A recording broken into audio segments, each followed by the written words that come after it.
Hey folks, we're going to start now. If you can grab a seat. I know there's a few left. There's some right here in the front if anybody wants to sit in the front row. Anyway, I'm Tony Evers, Governor of the great state of Wisconsin, and I'm here with Governor Gordon to welcome you to about 45 minutes of discussion around apprenticeships and other non-degree pathways. And so thank you for being here today. Nice crowd, lots of excitement with this group here that we're going to be talking about. So, you know, everybody knows this, and that is a strong economy is dependent on a strong, well-trained workforce. And there's all sorts of options to make that happen. Obviously, K through 12, obviously our university systems. But one of the things that we find helpful in the state of Wisconsin is around apprenticeships and how important it is. And, you know, we've got some history there in the state of Wisconsin. And I don't know if anybody here was born before 1911, but in 1911, we started I wasn't even then. 1911, we began a registered apprenticeship program in the state of Wisconsin, which was the first in the nation. And basically, it's an earn-to-learn thing where you do hands-on learning and you also do some classroom learning. And it is especially important for our in-demand industries here in the United States. And in Wisconsin, employers are required to pay, yes, for the work that they're doing on the job, but also the required classroom information that goes on. And they do that with no opposition to doing that. And in 2024, I designated that year as the Year of the Worker in Wisconsin. And in that same year, we had the highest enrollment in registered apprenticeships ever in the state. And the classroom learning happens in a variety of ways in Wisconsin through our technical college system. We have 52 campuses there. And significantly, our union trade partners also have a great hands-on and also learning opportunities. Now, the important thing that always gets people excited, I believe, is that the average pay for those that are prepared in the technical college is about $97,000 a year. And if you look at some of the most in-demand apprenticeships, like plumbing and utility workers and operational engineers, it's about $100,000. And these programs help us to make sure that our state is in a good position to bring in new employers, but also to make sure our employers are doing a good job and stay in Wisconsin. And we're, as a state for years now, and especially during post-pandemic and post-pandemic, because of the efforts around making sure that we have a strong system of apprenticeships, we're always below the national average as it relates to unemployment also. So I'm a believer. I'm not a person that came from the system, but it works, and you don't have to make an argument too much with a young person to at least have them consider this life and how important it is to our state and to our nation. So with that, I am going to turn it over to my colleague from Wyoming, and then we'll get our people talking about important things. All right. Well, thank you. Not that you are not. Yeah, no, that's all right. Wisconsin, Wyoming, you know, we're down at the bottom. So anyway, Tony, thanks so much. And thank you all for being here today. I won't take too much time. I will tell you a little bit in Wyoming. We've had a lot of dependency on the energy industry over the years, so a lot of volatility. And I want to emphasize that one of the things that we're looking at is making sure that the skills that our folks get are portable, because often you have to remake your job as you're starting out. So we've been really trying to work so that folks in Wyoming have access to educational opportunities from high school. We completely re-engineered our K-12 system to allow for high school students to get into and work with the industries that they're interested in. Part of the moniker there is to make sure we have ambitious, flexible, and adaptive workforce. And then we also completely, something Wyoming could do uniquely, we have one university and a number of community colleges. And so we tied all of that together into what we call the Wyoming Innovation Partnership, where we started with talking to the industries. What are the things you need? What are the skills you need to have? How can you participate with us to make sure that the folks that are going to our schools have the access to the technology and the equipment and training that is going to be on that next generation, the generation of equipment those folks are going to be using. And that's become incredibly important because, you know, we talked about the oil and gas industry, cattle and sheep. A lot of that is something that we do in Wyoming. But we're also cutting edge on digital currency. Wyoming is creating a stable token, first in the country. We have a number of digital assets that are associated there. And we have the first small modular nuclear reactor being built right now in Wyoming. And that meant that we had to be able to have a pipeline from our university's research all the way down to our community colleges so that people got the training they needed, and we made sure that we had a workforce that was able and adapted to being able to work in all kinds of spaces. That's what makes this conversation today such an exciting thing, because all across the nation, this whole conversation about what we want to see in our workforce has evolved. I am so thrilled that we're no longer talking about let's just build plumbers or let's just build electricians. We're talking about a workforce that is skilled for tomorrow and can make use of new technologies such as AI and new ways to do things. And we want to make sure that that workforce is engaged, has the ability to participate in a meaningful way in how the industry is run, and that's what's really exciting. So today, we have a couple of remarkable people. Let me get to my notes here. Two national leaders who offer critical perspectives on the topic from both industry side and a broader workforce policy landscape. First, we have Christian Meisner, Chief Human Resources Officer at GE Aerospace. It's one in the forefront of building highly skilled workforce in advanced manufacturing and engineering. They've recognized the value of apprenticeships and technical training in a growing pipeline of talent that can meet evolving demands in the aerospace industry. It's also interesting that a number of the programs they've had have been with GE for a number of years. Christian, we're looking forward to hearing how GE Aerospace is leveraging this work to strengthen its workforce and what lessons states and territories can learn from your experience. And then we have Maria Flynn, President and CEO of Jobs for the Future.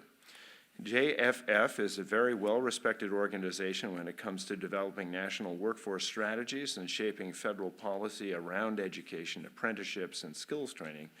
Maria and her team have been leading efforts to bridge the gap between policy and practice, ensuring that workforce programs are scalable, inclusive, and responsive to industry needs. And with that, I will turn it over to Christian and Maria to briefly introduce themselves and their organizations before we dive into the discussion. Thanks, Christian. All right. Well, thank you very much for the invitation and for hosting this conversation. Maybe just quick context on GE Aerospace. Just to set this quickly, we're a $35 billion company, 54,000 employees globally. About half of the employees here in the U.S., half the rest of the world, and about half of our employees are production employees.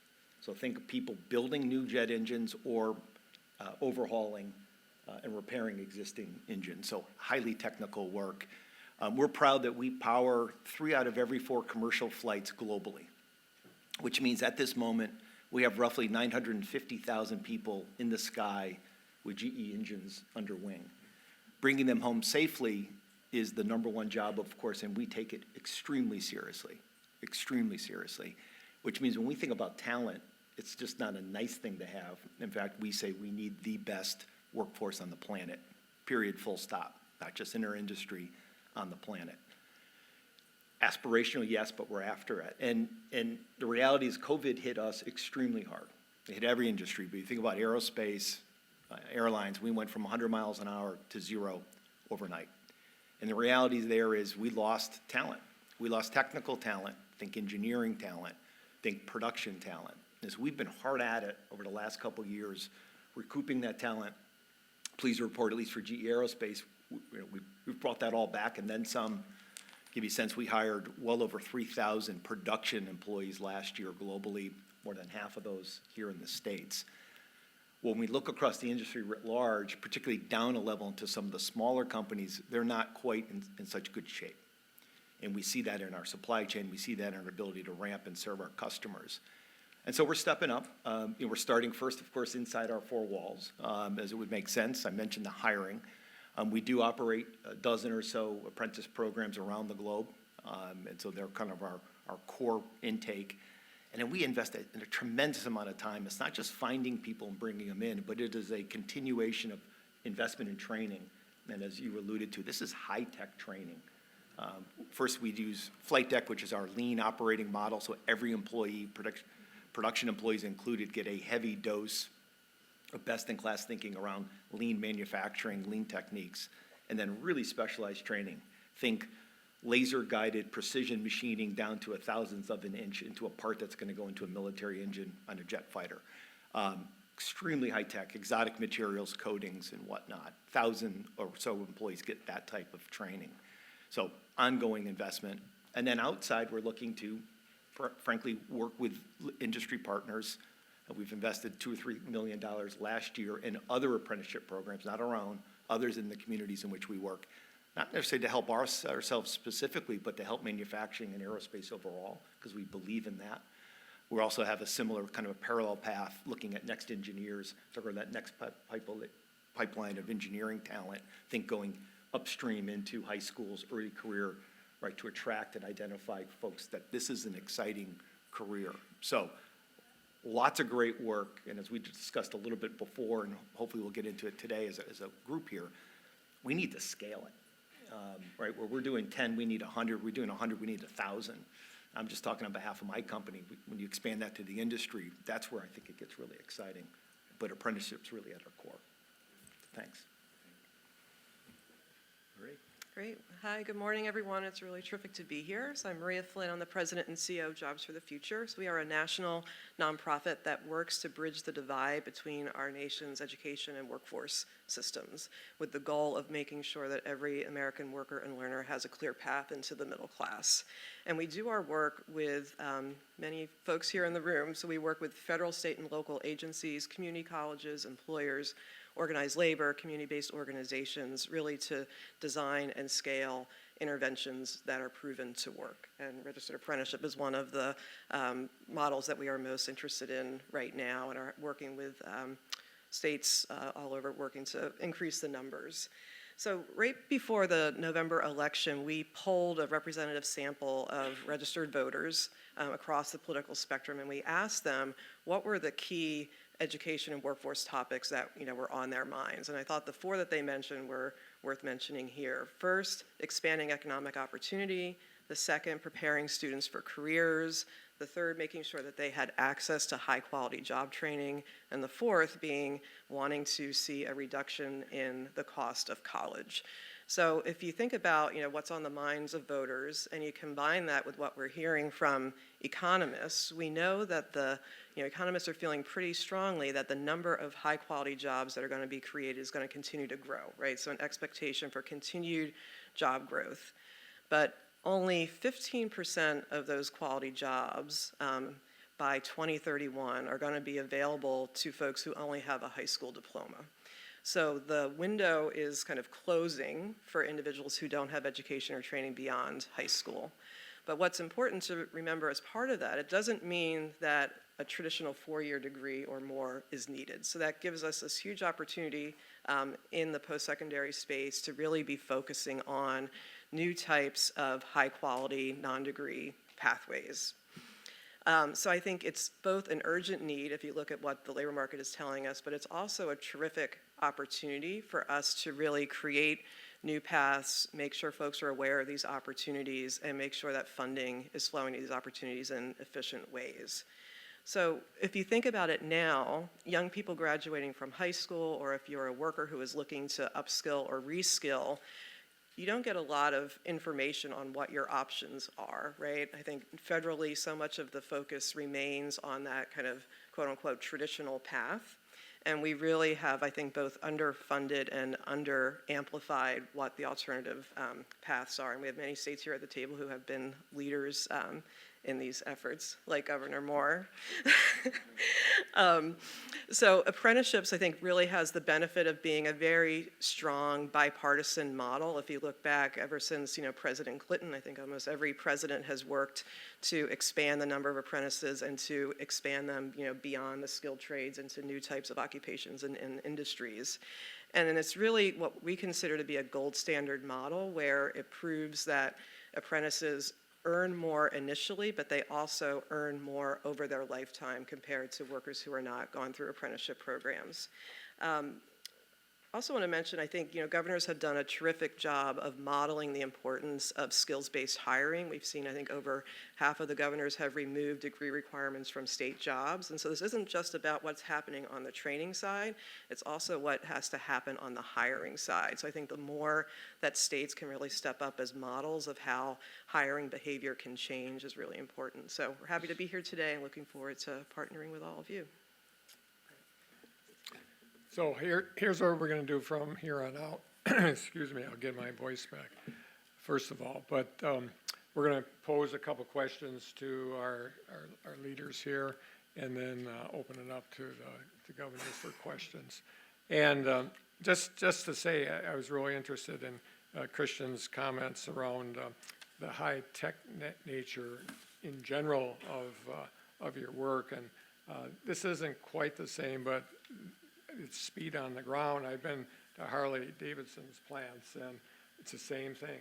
You see the work that's being done, frankly, by people that have gone through apprenticeships, and it is highly skilled. And it's the same thing. You're up in the air, Harley's on the ground, but it's important work for not only safety, but for the entire enterprise.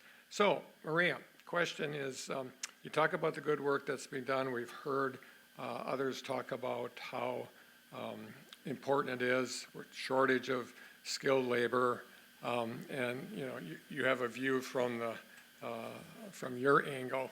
How can we scale this up? I mean, is this something that can be done just by having a workshop here for 45 minutes, or think about what you and your organization can do to help us help you. Sure. Yeah, definitely a lot more work needs to be done. I think when you think about registered apprenticeships, I think there are three main barriers that's keeping it from scaling right now. One is that the federal registration process can be extremely bureaucratic, so it takes a long time for a company or a program to go from, starting to register a program to actually getting that registration. So I think we've seen attempts in prior presidential administrations to streamline that process, but a lot of work remains to be done there, so I think that's a huge area of opportunity. Second, I think we need to continue to think about how we provide incentives to employers to implement apprenticeships. So we've seen great models in South Carolina and Connecticut, for example, around providing financial incentives to employers. And at the federal level, we've seen Senators Scott and Booker partner on what they call the LEAP Act, which would actually bring that state model to the federal level, so we're very supportive of that. And then, I think funding, if you think about it, the amount of federal dollars that are put into kind of traditional university programs is about $500 billion. The amount of federal dollars that go into apprenticeship is about $400 million. So a huge discrepancy in the level of investment, and I would say the level of importance that we're putting into these programs. And I would also say, I think we need to continue to think about how we boldly reinvent some of these antiquated systems. And I know Governor Polis, for example, has a Big Blur task force that's built on a report that we have called the Big Blur, which is really calling for like a big reimagination of our education and workforce systems. Yeah, well, and I think that's a great jumping off point. You know, Christian, it's interesting to me that you have really invested in your employees and the opportunities for them. I think before the program, we were talking a little bit about how many smaller industries can be spun off from that. As you look at that workforce, are you thinking about how do we retain that workforce, or how do we make sure we scale this up by sort of planting seeds everywhere? I know it's not a question that was on this list, but I No, just it was like. not. But I'm glad to attempt to answer it. It's just the same. No, I think it's a great point. And look, our experience with apprenticeship programs, and we do love them, is they tend to be bespoke and local. And there's elements of that we love because they're local and they're meeting a local need. The challenge is when we talk about scale, it's really difficult to replicate if every single one is a snowflake. And so we want to keep those, right? But we also want to move it at pace. I'd love to think that there's an overarching national, federal, angle at this. I'll hold out hope. Our belief is that at the state level, and working with folks like yourselves, who in our vernacular are CEOs, you're CEOs of your states. You balance budgets. There's accountability, right? Not to imply there isn't accountability at the federal level, but let's just say it's tighter.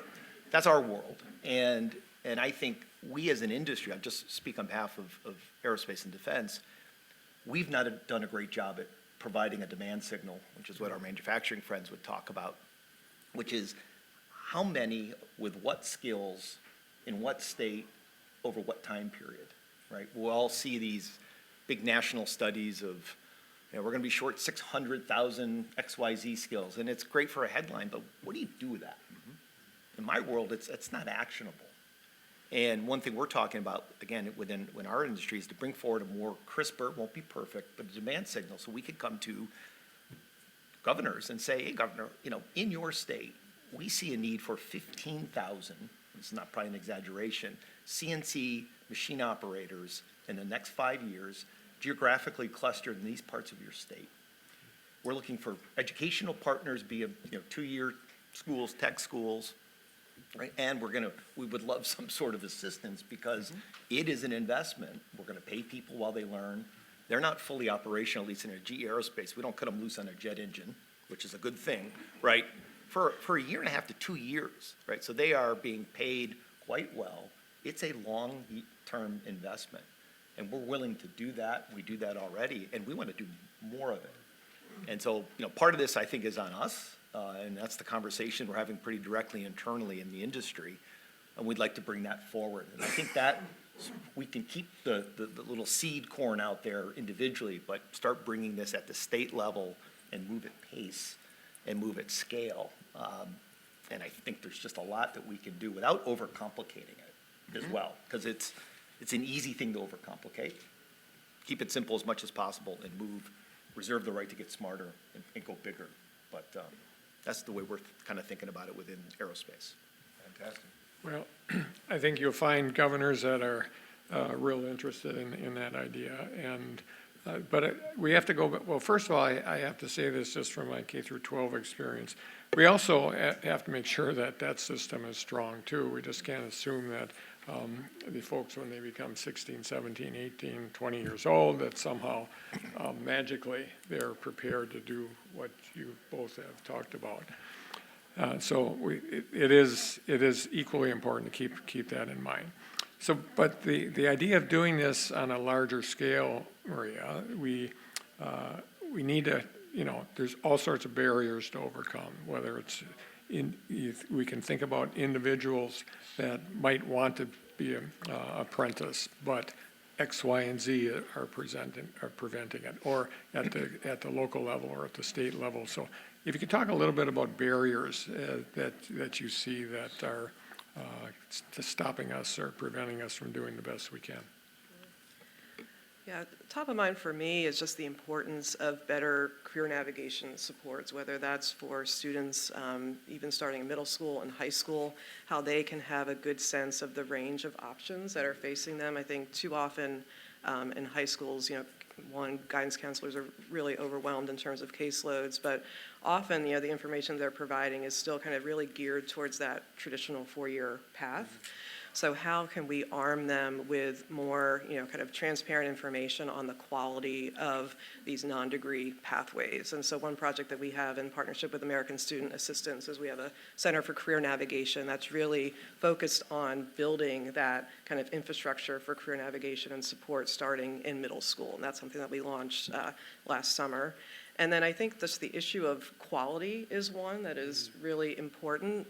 Credential Engine reports that there's over 1 million non-degree credentials, that are available in the U.S. So if you can imagine, you're a 20-year-old worker trying to find your path, and you have a million options that you're looking at, really with no standard quality indicator. It's pretty overwhelming. And so there are a number of efforts that are underway across the country to try to tackle that issue, but I think it's critically important.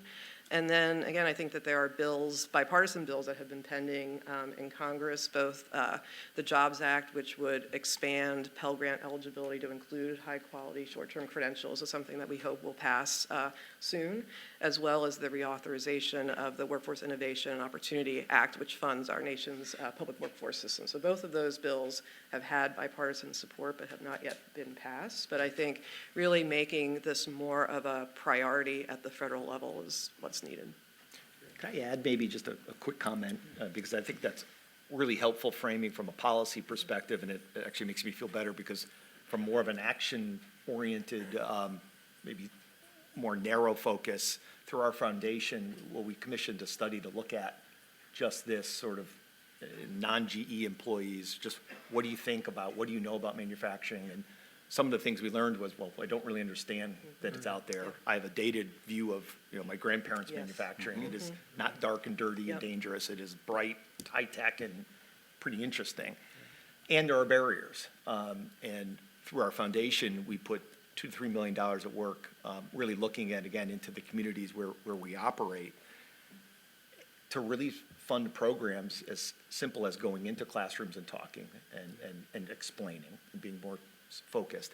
And then looking at barriers about how can I, as a single mom, get from point A, my job, to the night training course, and through partners provide buses or transportation allowances. Now, we're doing that at a small scale, a couple $1 million, which is a lot for us, but how do we do that and draw a direct line to, there's an issue, here's a solution, and let's put dollars against it, right? And just check that box and do it at scale versus kind of studying this thing at a level and just not getting to the action. And so I'm really encouraged to hear that the policy piece and those high-level things map very much to what we're looking at least through the lens of one company. Yeah, and Christian, I'd say that's where you have a willing partner in the governors, anxious to do that.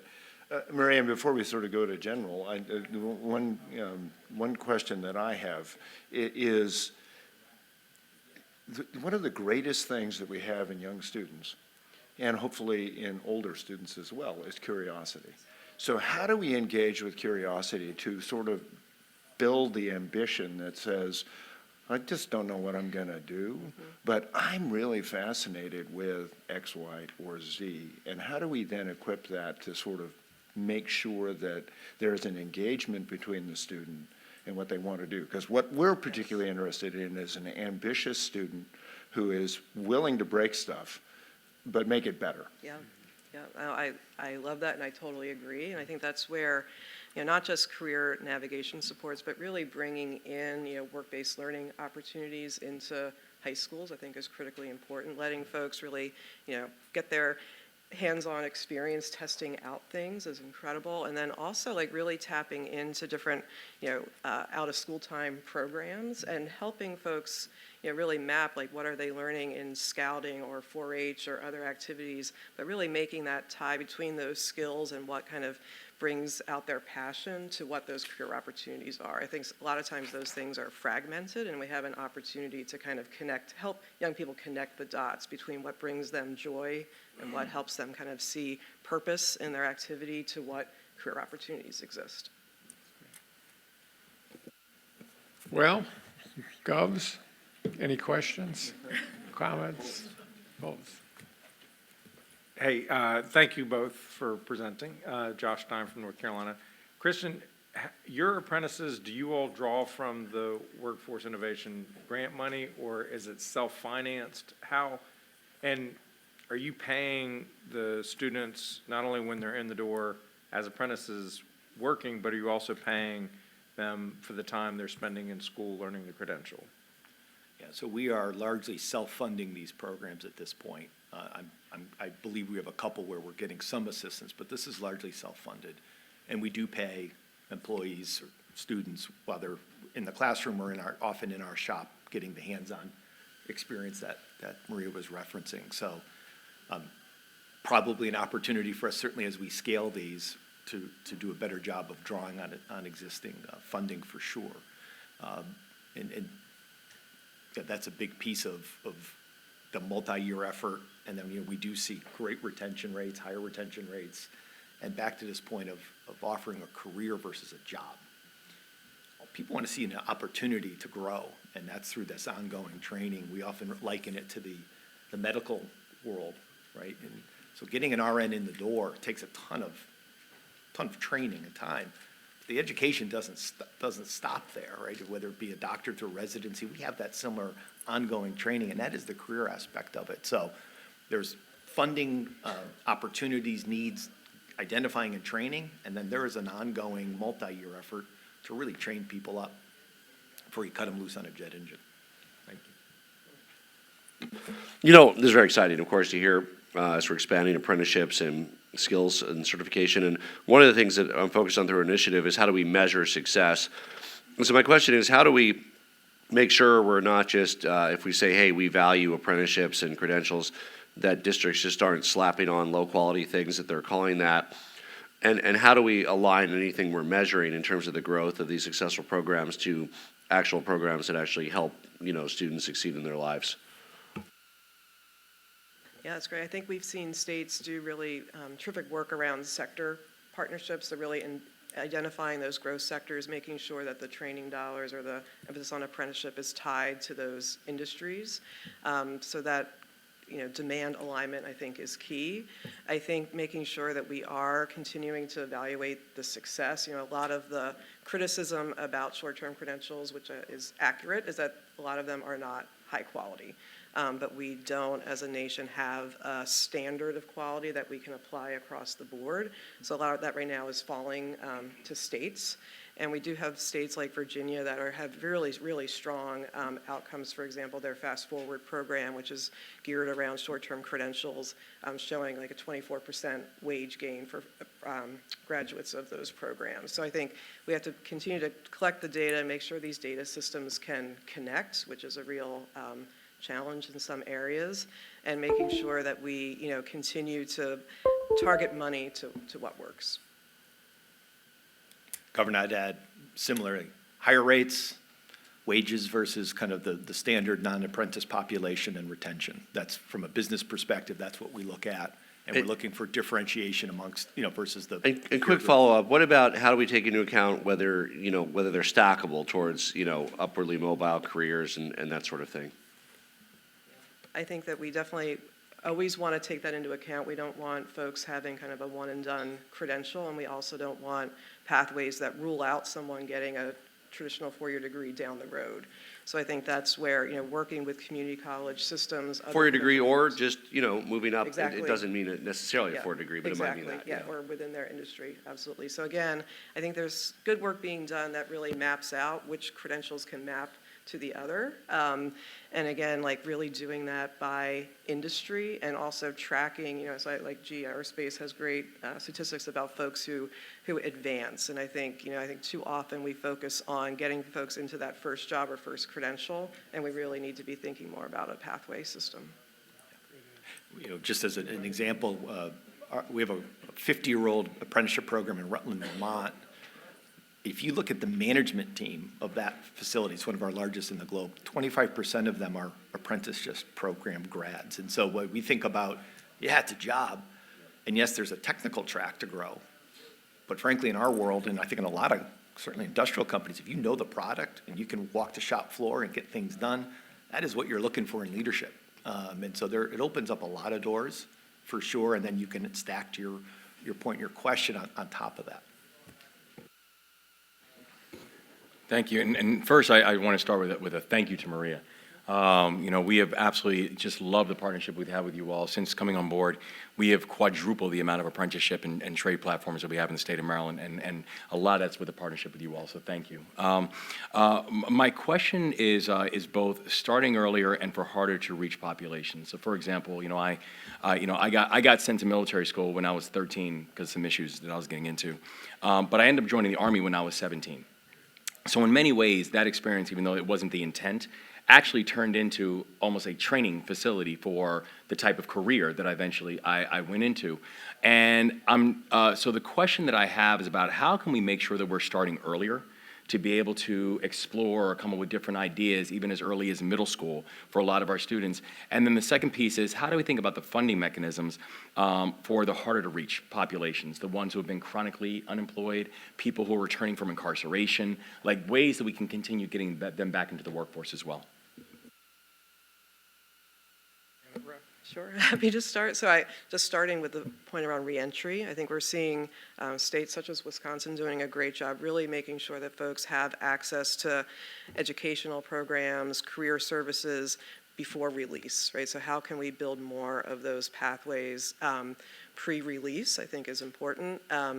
Also working with employers to make sure that they're embracing fair chance hiring practices. So again, I think it's an example of we need changes both on the training side, but also on the hiring side. And so we're doing work with the Business Roundtable and their members to really encourage corporations to embrace these practices, and it's something we're doing as an organization as well. And then I think, to your point around how we start earlier, we're seeing a lot of interesting products from American Student Assistance, for example, that are really engaging young people through social media. So like figuring out where are young people getting their information now, which does, for better or worse, tend to be social media. So almost like how they're accessing, gamified career exploration activities, kind of like interest assessments outside of school and through kind of alternative platforms. Thank you, and thank you for this panel. And to GE Aerospace, I just want to say thank you for the private sector investment in your training. That's substantial, so thank you for doing that. I want to take a little older age group of workers. I'd be curious if you've seen some great examples around the country about skilling up, so someone who's been in one sector moving to the next, late 20s, 30s, even 40s. We have a hard enough time with our younger, 20-year-olds, but when we get older and they're like, I need to change, I need to get a different job. Who's doing that well? That skill up to, I've been doing X, but it only takes me a little bit to get to Y. So who's doing that well? I can maybe just speak on behalf of GE Aerospace, so I guess Maria would have a better idea of broader points. I think this idea of continuous improvement is core to a lean operating model, first of all. This idea of how can I be better tomorrow than I was today is sort of core to the way we try to operate. And I think it's when you can tie it to a career path, it is just so powerful because that's often the motivation from the individual perspective. And what we're finding, the more we're able to do that, the more, first of all, interest there is. Because it is very difficult, just with a young person or not so young. You can try to force, we all have children, right? It's like pushing rope, or you can pull and draw. And then part of that career path is what we see, and through a study we did out externally again, training and career development was the #1 attraction and retention, beyond compensation. They're related, of course, but before compensation. And so the more, first of all, as an organization you can show, that creates, I think, interest and desire, and then it really just gets back to this, making it as easy as possible for your own employees, Or, if I get to get across town, a single parent, and I can't get there, even with a career path, right? It's going to be tough to do. So how do we get practical solutions, removing or knocking those barriers at least down? And frankly, a lot of them are not that challenging. These are not three-dimensional issues. These are like, I can't get across town in time to make the night class. We can solve that.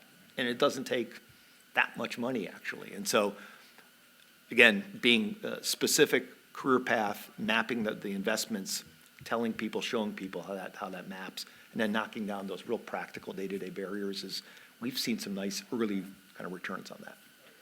And Governor, I just sort of talk about a couple things we've done in Wyoming.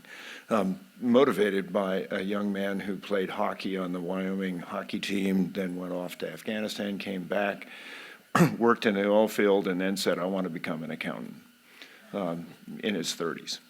And there was a great business mentor program that was kind of put in place. The guy took him under his wing and said, okay, let's help you with that. So we're trying to build that kind of framework. But it became really relevant with regard to how tenuous some of these mining jobs were. Not just because people were saying we don't like coal, and hopefully we're over that, but they were also saying, look, the way you used to run the equipment is no longer the way we run equipment. We now need you to run 5 pieces of equipment at the same time.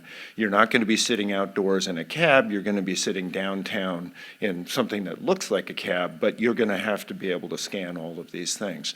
And so we've really tried to engineer our program. This is our innovation partnership, working with industry to say, okay, what's the workplace of the future look like? What's the equipment going to be?